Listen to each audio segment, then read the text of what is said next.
สนับสนุนหลักอย่างเป็นทางการโดย SK Clinic ออกแบบความงามได้อย่างสร้างสรรค์ร่วมกับเครื่องสมางคามาดบริษัท LT จำกัดผู้เดียวห้านคำพูวง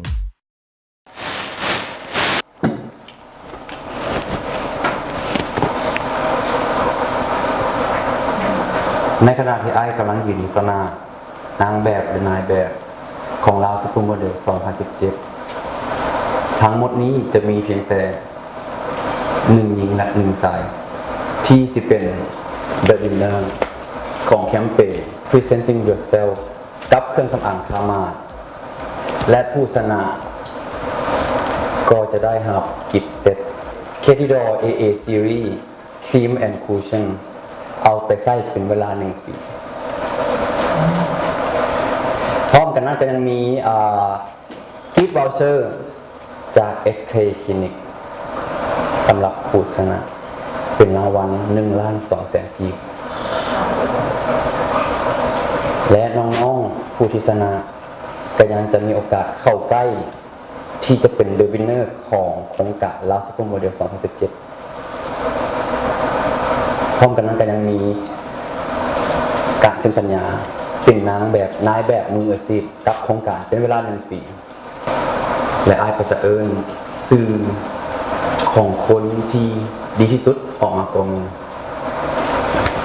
ขอเริ่มจากคุณยิงก่อนซะนางมวยดีใจนะเฮ็ดได้ดีไรน้องเฮ็ดให้อ้ายประทับใจลิลี่รูปนี้ลิลี่เฮ็ดออกมาได้ดีมีแววตาสดใสนั้น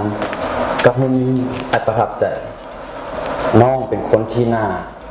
โหดแต่เฮ็ดออกมาแล้วมันหวานได้สายตาของน้องซอฟต์ลงมาสำหรับรูปนี้ดีที่สุดของน้องที่ถ่ายมา10 รูป10 รูปที่ถ่ายออกมาผมรู้สึกว่าเป็นคูชั่นหรือจังไดมันมีความหวานเกินมันไอ้เบิ่งน้องแล้วรู้สึกแบบเป็นตุ๊กตาจับกินขนมหลายรูปลุคของน้ำได้แต่แบบนี้ลุคของน้ำต้องปรับปรุงอีกหลายเติบต้องปรับปรุงเลยอีกแต่ละรูป10 รูปมีแต่ท่าเดียวเงียงข้างแล้วแต่ยิ้มน้อยๆต้องได้ฝึกหลายเติบปรับสีหน้าและท่าทางตัวเองน้องเฮ็ดให้ทุกคนกรรมการสร้างภาพประทับใจดีใจน้องเพชรได้ดีหลายมีความคิดสร้างสรรค์เนาะที่จดออกมาได้งานก็ถือว่ารูปนี้ดีที่สุดที่เป็นคนที่ถ่ายรูปแล้วเป็นกล้องหลายถ่ายรูปงามไปฝึกฝนกันอีกให้ได้เป็นที่หนึ่งสมเคยกับรูปของน้องเป็นคนที่ว่าการไงแต่กล้าแสดงออกให้มันสุดเอาจุดด้อยของพวกเราของตัวเองมาเป็นจุดที่ดีที่สุดอารมณ์เดี่ยวมีหน้าเดี่ยว10 รูปอยู่บอลเก่าสิปินซ้ายปินขวาวินเล่กับปินหน้าเดี่ยวเป็นคนที่ติดรอหลายคิดสร้างสรรค์เพียงแต่มุมที่ตัวเองคิดว่าตัวเองรอต้องก็เป็นคนที่ว่ามีอารมณ์เดียวกัน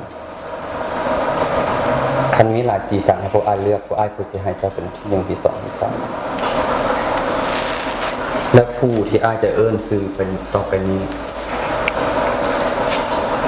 แม่นคนที่ผ่านผู้ที่อ้ายบ่เอิ้นก็คือ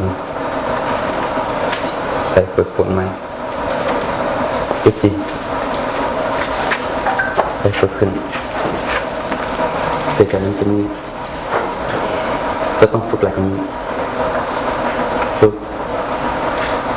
อย่าสึกติดภาพความงามอย่างเดียวแต่จะเอื้อนคนที่รอดนะ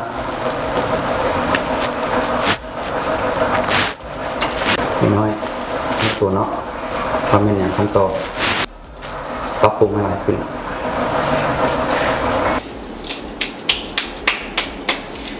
ก่อนอื่นนะยินดีกับหมิงผู้ชนะบอกขึ้นเลยป้า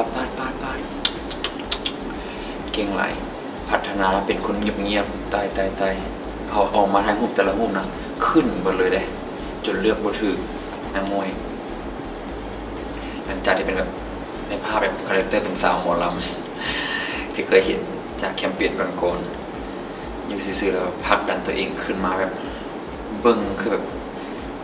เฮ็ดได้จังได๋นะโอ้ไปเรียนไปฝึกมาได้ไงนะดีใจน้ำลาย